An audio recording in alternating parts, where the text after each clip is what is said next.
திருகோணமலை மாவிலாறு அணைக்கட்டு உடைப்பை அடுத்து ஏற்பட்ட வெள்ளத்தினால் பாதிக்கப்பட்ட சேருவல, சோமபுர, மாவில், மூதூர், வெறுகல் பகுதிகளில் வெள்ளத்தில் சிக்கியிருந்த மக்களை உலங்கு வானூர்தி மூலம் மீட்டுள்ளதாக திருகோணமலை மாவட்ட அனர்த்த இடர் முகாமைத்துவ நிலையம் தெரிவித்துள்ளது. இவ்வாறு வெள்ளத்திலிருந்து உலங்கு வானூர்தி ஊடாக மீட்கப்பட்டவர்கள் சீனாபி விமானப்படை தளத்திற்கும் சேருவல மகாவலி விளையாட்டு மைதானத்திற்கும் கொண்டுவரப்பட்டனர்.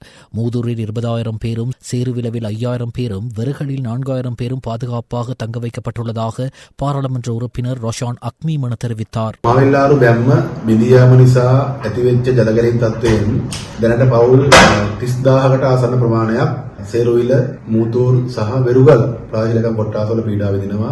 අපි සැලසුම් සහගතව පූර්ව සූදානම්ින් මැදිහත් වීම නිසා කිසිදු ජීවිත හානියකින් තොරව අපිට මේ ආපදාවට මුහුණ දෙන්න පුළුවන් වුණා. දැනට ඒ සියලුම පවුල් ඒ ජල ගැලීම් වලින් බලපෑම ඇති වෙන්න පුළුවන් සියලුම ගම්මානවල සියලුම පවුල් ඉවත් කිරීම කරලා රජයේ සුරක්ෂිත රැඳවුම් මධ්‍යස්ථානවල ඉඳන් ඔවුන්ට පහසුකම් සලසනවා. அதேபோன்று கடற்படையினரும் 300க்கு அதிகமானவர்களை மீட்டுள்ளனர். அனர்த்தத்திற்குள்ளாக இருக்கும் மக்களை காப்பாற்றுவது தொடர்பாக ஜனாதிபதி தலைமையில் எடுக்கப்பட வேண்டிய நடவடிக்கைகள் குறித்து ஆலோசனைகள் நடைபெற்று வருகிறது. மாவிலாறு பகுதியில் நீர்மட்டம் குறைந்தாலும் ஏராளமான பிரதேசங்கள் நீரில் மூழ்கியுள்ளது. சீரற்ற காலநிலையால் எதிர்வரும் நாட்களில் மலையக பகுதிகளில் மேலும் பல மண் சரிவுகள் ஏற்படலாம் எனவும் சில பகுதிகளுக்கு மழை பெய்யும் வாய்ப்பு இருப்பதாக வளிமண்டலவியல் திணைக்களத்தின் பிரதிபலிப்பாளர் மீரில் மெண்டேஸ் தெரிவித்தார். அதிக மழை காரணமாக ஆறுகளின் நீர்மட்டம் அதிகரித்து வருவதால் தாழ்நில பிரதேசங்கள் தொடர்ந்தும் நீரில் மூழ்கி வருகிறது. வரலாற்றில் முதற் தடவையாக கலனி ஆற்றின் நாகலகங் வீதியின் நீர்மட்டம் 8.45 அடியாக பதிவாகியுள்ளது. அதேபோல் கலனிகங்கையின் தெற்கு கரையின் வெள்ளக்கட்டுப்பாட்டு அணையின் நீர்மட்டம் உயர்ந்துள்ளது. இதனால் பாதுகாப்பான இடங்களுக்கு செல்லுமாறு அப்பகுதி மக்களுக்கு அறிவுறுத்தப்பட்டுள்ளது. அத்துடன் அணையின் நீர்மட்டம் உயர்வடைந்திருப்பதை பார்வையிட வருகை தர வேண்டாம் என்றும் நீர்ப்பாசன திணைக்களம் எச்சரிக்கை விடுத்துள்ளது. இதுவரை 332 பேர் சீரற்ற வானிலையால் உயிரிழந்துள்ளார்கள். இவர்களில் அதிகமானவர்கள் மண் சரிவால் எம்மை விட்டு பிரிந்துள்ளார்கள். பதுளை, மாத்தளை மற்றும் கண்டி ஆகிய பகுதிகளுக்கு 900 மில்லிமீட்டர் வரை மழை வீழ்ச்சி பதிவாகியுள்ளது.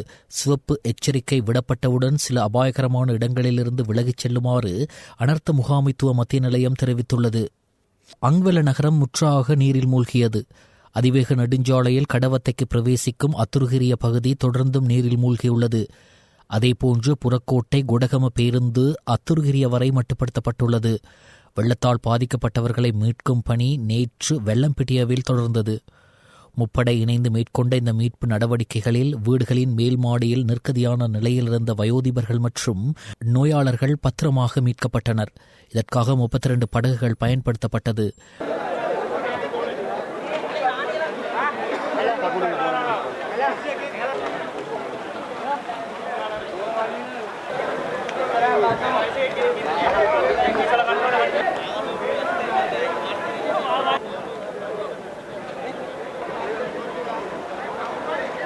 நீரில் மூழ்கிய கடுவல நகரின் இன்று காலை பதிவு செய்யப்பட்ட காட்சியே இது.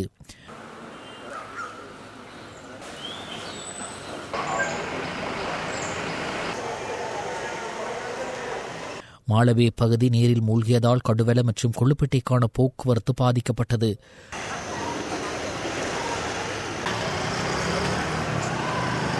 கொலன்னாவ பகுதி நீரில் மூழ்கிய காரணத்தினால் கொழும்பு அவிசாவெல்ல போக்குவரத்து தொடர்ந்தும் பாதிக்கப்பட்டுள்ளது.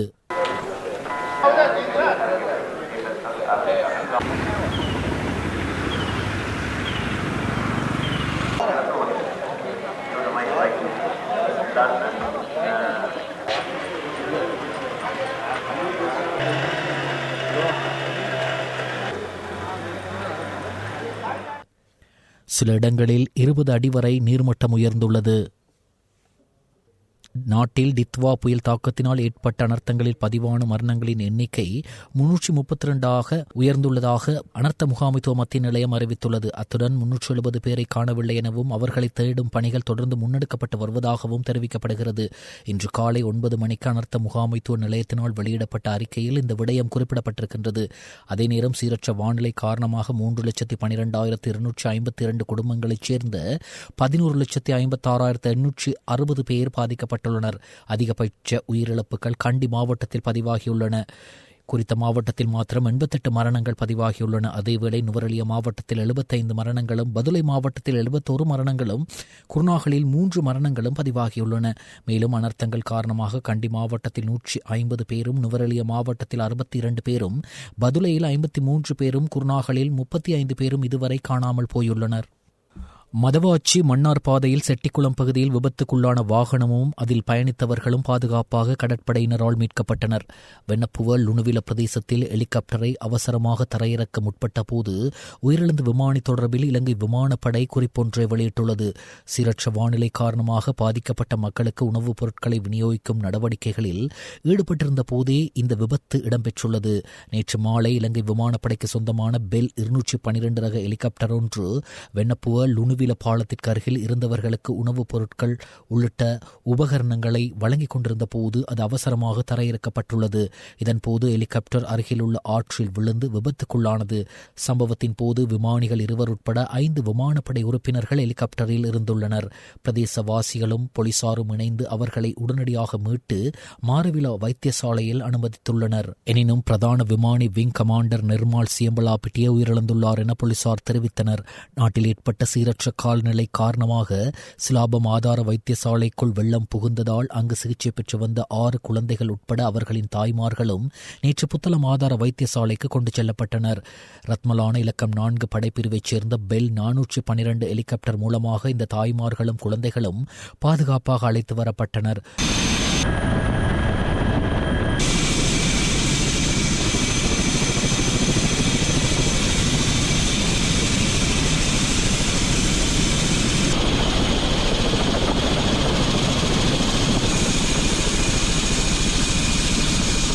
வரலாற்று சிறப்புமிக்க சோமாவதி விஹாரையின் பகுதியில் 15 அடி உயரத்திற்கு நீர் தேங்கி இருப்பதால் அங்குள்ள பிக்குகளுக்கு உணவு வழங்கும் பணியை இலங்கை விமானப்படை மேற்கொண்டது. ஹட்டன் கொழும்பு பிரதான வீதியில் சரிந்த மண்மேடுகளை அகற்றும் பணிகள் தற்போது ஆரம்பிக்கப்பட்டுள்ளதாக ஹட்டன் பிரிவுக்கு பொறுப்பான சிரேஷ்ட போலீஸ் அத்தியட்சகர் பிரதீப் வீரசேகர தெரிவித்துள்ளார். ஹட்டன், வட்டவள, தியகல மற்றும் கலுகல ஆகிய பிரதேசங்களிலேயே இவ்வாறு மண்மேடுகள் சரிந்துள்ளன. தற்போது ஒரு வழி தடத்தை திறப்பதற்கு தேவையான நடவடிக்கைகள் தனியார் உரிமையாளர்களால் வழங்கப்பட்ட பாரிய பெக்கோ இயந்திரங்கள் மூலம் துரிதமாக மேற்கொள்ளப்பட்டு வருகின்றன. இருப்பினும் குறித்த வீதியில் மேலும் மண் சரிவு ஏற்பட வாய்ப்புள்ளதா என்பது தொடர்பில் மிகுந்த அவதானத்துடன் இருக்குமாறு அறிவுறுத்தப்பட்டுள்ளது.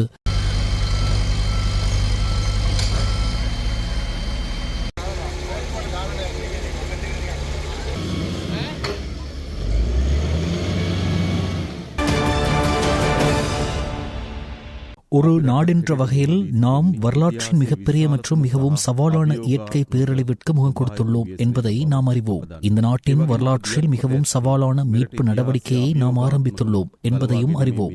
முழு நாடும் பேரழிவிற்கு உட்படுத்தப்பட்ட முதல் அனுபவம் இது. நாலா பக்கங்களிலிருந்தும் முழு நாடும் நீரில் மூழ்கி பேரழிவால் பாதிக்கப்பட்டுள்ள நிலையில் இது மிகவும் கடினமான ஒரு செயற்பாடாகும். இதனை நாம் வெற்றி கொள்ள வேண்டும். இந்த கொடூரமான இயற்கை பேரழிவினால் நமது சிறிய தீவை உழுக்க முடிந்தாலும் இந்த நாட்டு மக்களின் மனித நேயத்தையும் உறுதியையும் எந்த வகையிலும் அசைக்க முடியாது என்பதை இது மீண்டும் ஒரு முறை நிரூபித்துள்ளது. எனது அன்பான பிரஜைகளின் அசைக்க முடியாத தைரியத்துடன் இந்த நாட்டை மீண்டும் கட்டியெழுப்ப முடியும் என்று நாங்கள் ஆணித்தரமாக நம்புகின்றோம். அன்பான பெற்றோர்களே, சகோதர சகோதரிகளே, இந்த பேரழிவில் இறந்த அனைவரையும் மீண்டும் உயிர்ப்பிக்க முடிந்தால் எந்த சூழ்நிலையிலும் அதை செய்வதற்கு நாங்கள் இருமுறை யோசிக்க மாட்டோம். ஆனால் நாம் யதார்த்தத்தின் தேவையான உண்மையை எதிர்கொள்ள வேண்டும். இறந்தவர்கள் தொடர்பான வேதனை என்றென்றும் எம்முடன் இருக்கும். இறந்தவர்கள் அனைவரும் நமக்கு ஒரு இலக்கம் அல்ல. ஒவ்வொரு உயிருக்கும் ஒரு பெயர், ஒரு முகம் மற்றும் ஒரு கதை உள்ளது. இறந்த அனைவரின் குடும்பங்களுக்கு எங்கள் ஆழ்ந்த அனுதாபத்தை தெரிவித்துக் கொள்கின்றோம். இது அனுதாபத்துடன் மட்டும் நின்றுவிடாமல் அந்த உயிர்களை அந்த குடும்பங்களுக்கு திரும்ப கொண்டு வர முடியாவிட்டாலும் ஏனைய அனைத்தையும் வழங்க நாங்கள் அர்ப்பணிப்புடன் செயற்படுவோம். அதே போன்று காணாமல் போனவர்கள் அனைவரும் உயிருடன் இருக்கின்றார்கள் என்று நாங்கள் நம்புகின்றோம். இந்த அனர்த்தத்தினால் பாதிக்கப்பட்ட பலருடைய துன்பத்தை தணிக்கவும் பாதிக்கப்பட்டவர்களுக்கு பக்கபலமாக இருப்பதற்காக முன்வந்த அனைவரையும் நாம் அன்புடன் அரவணைக்கின்றோம். இந்த பேரழிவு நடந்துள்ள தருணத்தில் நாட்டிற்காக அனைத்து அரசியல் வேறுபாடுகளையும் மறப்போம். இனம், மதம், கட்சி அல்லது நிற வேறுபாடுகள் இல்லாமல் ஒன்றுபடுவோம். நமக்கு அரசியல் செய்ய நிறைய நேரம் இருக்கிறது. பாரிய அனர்த்தத்தை எதிர்கொள்ள அதிக நேரம் கிடையாது. ஒன்றாக இணைந்து நாட்டை கட்டியெழுப்புவோம். நாட்டை கட்டியெழுப்பிய பின்னர் தனித்தனியாக அரசியல் செய்ய முடியும். குறிப்பாக இந்த நாட்டை கட்டியெழுப்புவதில் நான் அசைக்க முடியாத நம்பிக்கையுடன் பணியாற்றி வருகிறேன். நமது நாட்டின் பிரஜைகள் தொடர்பில் முழுமையான உறுதியான நம்பிக்கை எனக்கு உள்ளது. நமது நாட்டின் முப்படைகள், போலீசார் மற்றும் நமது நாட்டின் அரசு சேவை மீது எனக்கு நம்பிக்கை உள்ளது. இந்த நாட்டில் உள்ள கைத்தொழில் துறை, தொழிலதிபர்கள், புத்திஜீவிகள் மற்றும் புத்தாக்குனர்கள் தொடர்பில் எனக்கு நம்பிக்கை உள்ளது. வெளிநாடுகளில் வாழும் இலங்கையர்கள் மீதும் எனக்கு நம்பிக்கை உள்ளது. எங்கள் நட்பு நாடுகள் மீதும் எனக்கு நம்பிக்கை உள்ளது. அந்த நம்பிக்கையுடன் இந்த நாட்டை கட்டியெழுப்ப முடியும் என்ற உறுதியான நம்பிக்கையுடன் இந்த விடயத்தில் நாங்கள் தலையிட்டுள்ளோம். நாங்கள் நிச்சயமாக முன்பிருந்ததை விட சிறந்த நாட்டை கட்டியெழுப்புகிறோம். அதனை பூஜ்ஜியத்திலிருந்து தான் தொடங்க வேண்டும் என்ற போதும் அந்த சவாலை நாங்கள் ஏற்றுக்கொள்கின்றோம். குறுகிய வேறுபாடுகள் இல்லாமல் இந்த கூட்டு முயற்சியில் சேர அனைவருக்கும் அழைப்பு விடுக்கின்றோம். ஒரு தேசிய மற்றும் சர்வதேச திட்டத்தின் மூலம் சிறந்த ஒருங்கிணைப்புடன் செயற்பட்டு நமது மனசாட்சிக்கு அமைவாக எதிர்பார்க்கும் இந்த நோக்கங்களை நிறைவேற்றுவதற்கு அர்ப்பணிக்குமாறு கோருகிறேன். எந்த இருளில் ஒளி பிறக்கின்றது என்று நாங்கள் நம்புகின்றோம். இந்த இருண்ட நாட்கள் கடந்து போகும் என்று நாங்கள் நம்புகின்றோம். எனவே நாம் ஒன்றாக எழுச்சி பெறுவோம். இந்த கண்ணீர் விடும் இந்த அழகிய தேசத்தை குணப்படுத்துவோம். சுபிட்சமான நாட்டை உருவாக்குவோம் என ஜனாதிபதி அனுரகுமார திசாநாயக்க நேற்றிரவு நாட்டு மக்களுக்கு விடுத்த சிறப்புரையிலே தெரிவித்தார்.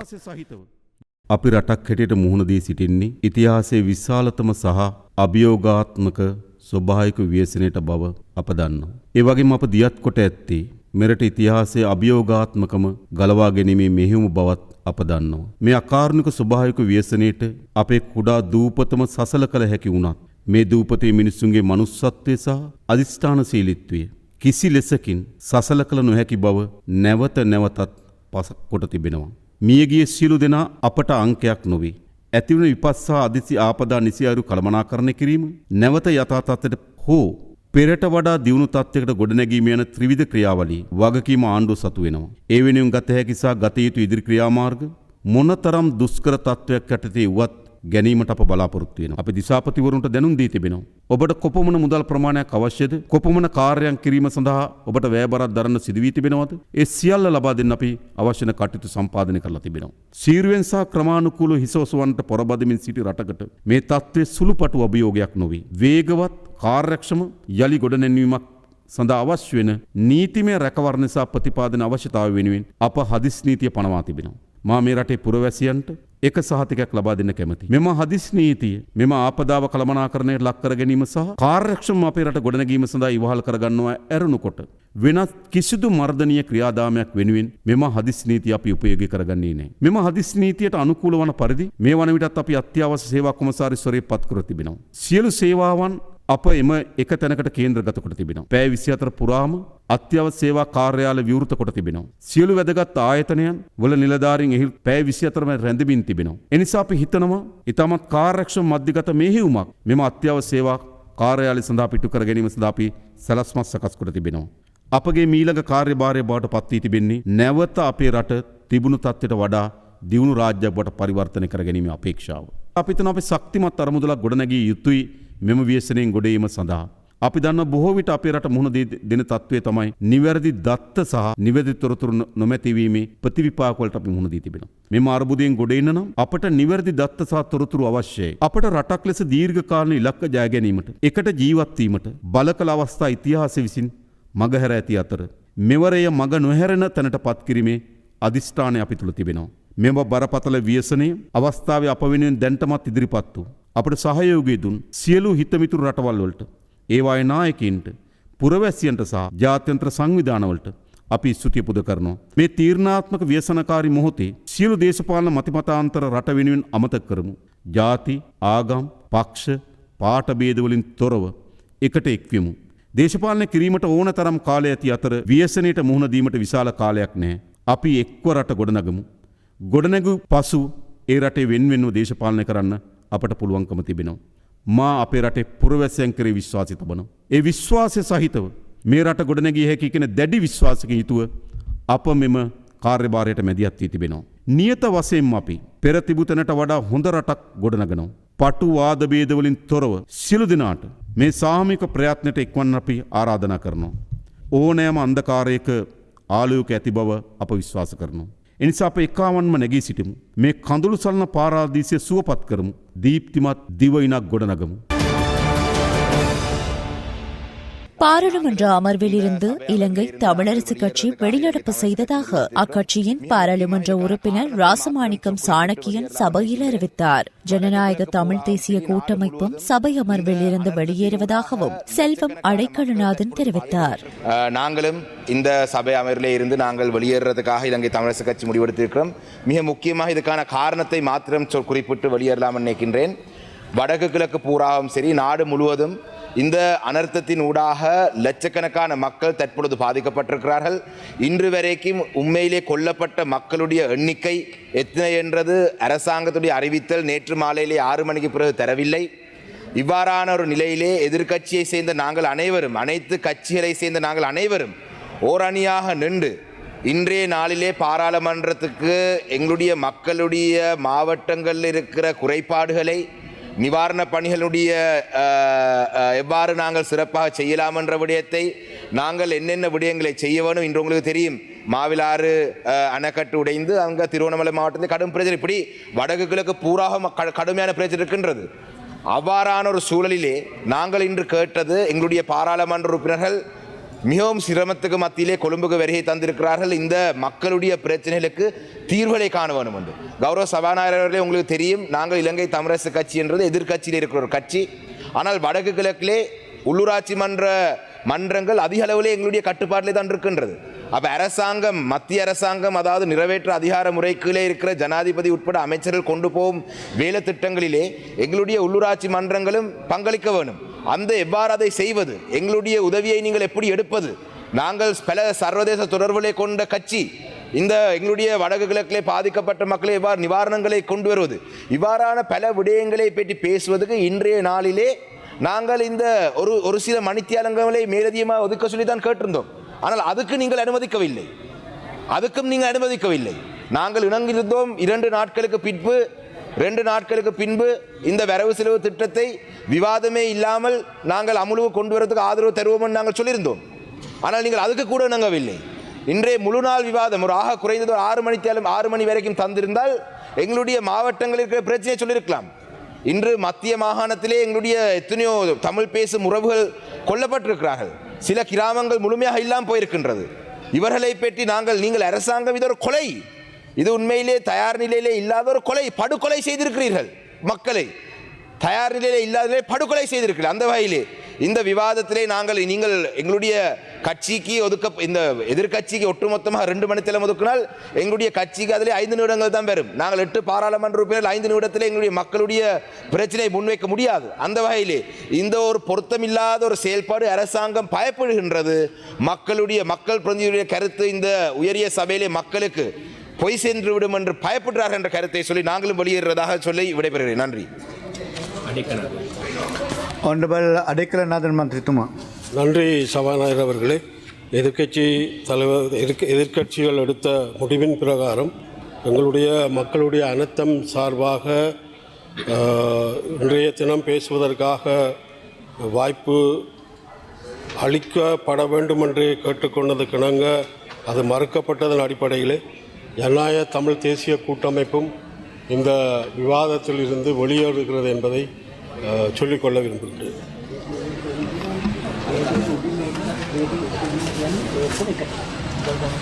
Honorable Leader of the House. ගරු කතානායකතුමනි, අපි ඔබතුමාගේ ඉල්ලා සිටිනවා අද දිනේට අදාළ කරන අමාත්‍යාංශවල කාරක සභා කටයුතු දැන් යෝජනාවෙන් නැතිනම් ඒවා සම්මත කර ගැනීමට අපට අවස්ථාව ලබා දෙන ලෙස ඒට පෙර ගරු කතානායකතුමනි කරුණු දෙකක් විතර කියන්න ඕනේ. අපි රටක් වශයෙන් සුවිශාල ව්‍යසනයකට මුහුණ දීලා තියෙනවා කියන එක පැහැදිලි. ඒ වගේම අපි රටක් විදියට අපේ සියලුම ભેද පස කළා. අපිට හැම වෙලාවෙම මේ රිසිලියන්ට් අපිට ඒ ස්ථාර බව ශක්තිය තිබුණා. அனர்த்தத்தினால் பாதிக்கப்பட்ட மக்களின் நிலைமையை விவரிக்க நேரம் ஒதுக்கி தருமாறு சபாநாயகரிடம் ஐக்கிய மக்கள் சக்தி கோரிக்கை விடுத்த போதிலும் அது மறுக்கப்பட்ட நிலையில் ஐக்கிய மக்கள் சக்தியினர் சபை அமர்வில் இருந்து வெளியேறினர். இதேவேளை பாராளுமன்றம் டிசம்பர் மாதம் 3ஆம் திகதி முற்பகல் 9 மணி வரை ஒத்திவைக்கப்படும் என்றும் சபாநாயகர் ஜகத் விக்ரமரத்ன இன்று பாராளுமன்றத்தில் அறிவித்தார். முழு நாட்டையும் பாதித்த தித்வா சூறாவளியினால் கெலனி ஆறு பெருக்கெடுத்ததன் காரணமாக கொழும்பு மாவட்டத்தில் ஏற்பட்ட அசாதாரண வெள்ளத்தால் பாதிக்கப்பட்டு இடம்பெயர்ந்த இகல போமிரியா மற்றும் அதனை அண்மித்த பிரதேச மக்களின் சுக நலன்களை விசாரிப்பதற்காக பிரதமர் கலாநிதி ஹரணி அமரசூரிய அங்கு போமிரிய கனிஷ்ட வித்யாலயத்தில் தற்காலிகமாக தஞ்சமடைந்திருக்கும் மக்களை சந்தித்து அவர்களின் சுக நலன்களை பற்றி பிரதமர் விசாரித்தார். இடம்பெயர்ந்த மக்கள் தற்போது எதிர்நோக்கும் குறைபாடுகள் குறித்து ஆராய்ந்ததுடன் உணவு, சுகாதார உபகரணங்கள் உட்பட அத்தியாவசிய தேவைகளை உடனடியாக வழங்குவதற்காக அரசாங்கத்தினால் முன்னெடுக்கப்பட்டு வரும் வேலை திட்டத்தின் நிலைமை குறித்தும் பிரதமர் கேட்டறிந்தார். அத்துடன் ஏற்பட்டுள்ள தேசிய பேரழிவை புரிந்து கொண்டு இடம்பெயர்ந்த மக்களுக்காக நிவாரணங்களை வழங்குவதிலும் அவர்களை பாதுகாப்பதிலும் உழைக்கும் அனைவருக்கும் பிரதமர் நன்றி தெரிவித்தார். இடம்பெயர்ந்துள்ள மற்றும் அனர்த்தங்களுக்கு உள்ளான மக்களின் தேவைகள் குறித்து ஆராய்ந்து உடனடியாக தேவையான வசதிகளை செய்து கொடுக்குமாறு அரசியல் தலைவர்களிடமும் அதிகாரிகளிடமும் அவர் கேட்டுக் கொண்டார்.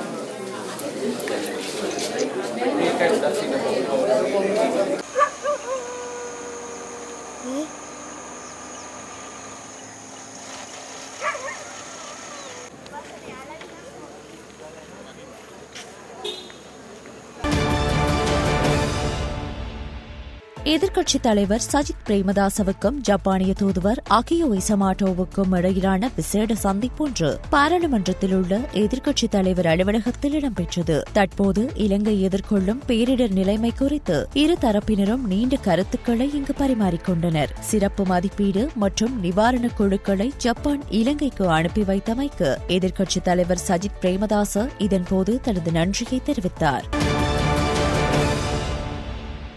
இலங்கை தற்போது எதிர்நோக்கும் அனர்த்த சூழ்நிலையை முன்னிட்டு சீன செஞ்சிலுவை சங்கம் அவசர நிதியுதவியாக $1,00,000 அமெரிக்க இலங்கை செஞ்சிலுவை சங்கத்திடம் வழங்கியுள்ளது. இதனை இலங்கையில் உள்ள சீன தூதரகம் அறிவித்துள்ளது. மேலும் அனர்த்த நிவாரண பணிகளை வலுப்படுத்தும் வகையில் இலங்கையில் உள்ள சீன வர்த்தக சம்மேளனம் மற்றும் வெளிநாட்டு சீன சங்கம் இணைந்து நன்கொடை திட்டங்களை ஆரம்பித்துள்ளது. இந்த இரு அமைப்புகளும் இணைந்து அனர்த்தத்தால் பாதிக்கப்பட்ட பகுதிகளுக்கு ஆதரவளிக்கும் வகையில் 10 மில்லியன் இலங்கை ரூபாவை திரட்டியுள்ளமை குறிப்பிடத்தக்கது. சீரற்ற வானிலையால் பாதிப்புக்குள்ளான மக்களுக்காக நிவாரணம் வழங்குவதற்காக வாய்ஸ் ஆஃப் ஏசியா வலையமைப்பு இணைந்து வழங்கும் சியத்த லெங்கத்துகம நாடு முழுவதும் நிவாரணப் பணி தற்போது நடைபெற்று வருகிறது. சியத்த வலையமைப்புடன் கங்காராமய விகாரை இணைந்தே இந்த செயற்றிட்டத்தை செய்து வருகிறது. அனர்த்தத்திற்கு உள்ளாகி தவிக்கும் எமது சொந்தங்களுக்கு கரம் கொடுக்க உலருணவுப் பொருட்கள், தண்ணீர் போத்தல்கள், உடை என உங்களால் இயன்ற உதவிகளை எங்கள் மூலம் வழங்க முடியும். நிவாரணப் பொருட்களை கொழும்பு கங்காராமய விகாரைக்கு கொண்டு வாருங்கள். மேலதிக தகவல்களுக்கு கீழ் குறிப்பிட்டுள்ள இலக்கத்தை தொடர்பு கொள்ளவும். இந்தோனேஷியாவில் வெள்ளம் மற்றும் மண் சரிவுகளினால் உயிரிழந்தவர்களின் எண்ணிக்கை 442 உயர்ந்துள்ளதாக அந்நாட்டு அதிகாரிகள் தெரிவித்தனர். வார இறுதியில் வானிலை மேம்பட்டதால் இந்தோனேஷியாவின் சுமாத்ரா தீவில் மீட்பு பணியாளர்கள் அதிக உடல்களை மீட்க உதவினர். கனரக உபகரணங்கள் இல்லாததால் ஆரம்ப மீட்பு முயற்சிகள் பாதிக்கப்பட்டுள்ள நிலையில் சுமார் 402 பேர் இன்னும் காணாமல் போயுள்ளதாக தேசிய பேரிடர் மேலாண்மை நிறுவனம் தெரிவித்துள்ளது. இந்திய மற்றும் தென்னாப்பிரிக்க அணிகளுக்கு இடையிலான முதலாவது ஒருநாள் சர்வதேச கிரிக்கெட் போட்டியில் இந்திய அணி 17 ஓட்டங்கள் வித்தியாசத்தில் வெற்றி பெற்றது. ராஞ்சியில் நடைபெற்ற குறித்த போட்டியில் நாணய சுழற்சியில் வெற்றி பெற்ற தென்னாப்பிரிக்க அணி முதலில் களத்தடுப்பில் ஈடுபட தீர்மானித்தது. இதன்படி முதலில் துடுப்படுத்தாடிய இந்திய அணி நிர்ணயிக்கப்பட்ட 50 ஓவர்கள் நிறைவில் 8 விக்கெட்டுகளை இழந்து 349 ஓட்டங்களை பெற்றது. துடுப்பாட்டத்தில் இந்திய அணியின் சார்பில் விராட் கோலி 120 பந்துகளை சந்தித்து 135 ஓட்டங்களை பெற்றுக் கொடுத்தார். இதற்கமைய 3 போட்டிகள் கொண்ட ஒருநாள் கிரிக்கெட் தொடரில் 1-0 என்ற அடிப்படையில் இந்திய அணி முன்னிலையில் உள்ளது.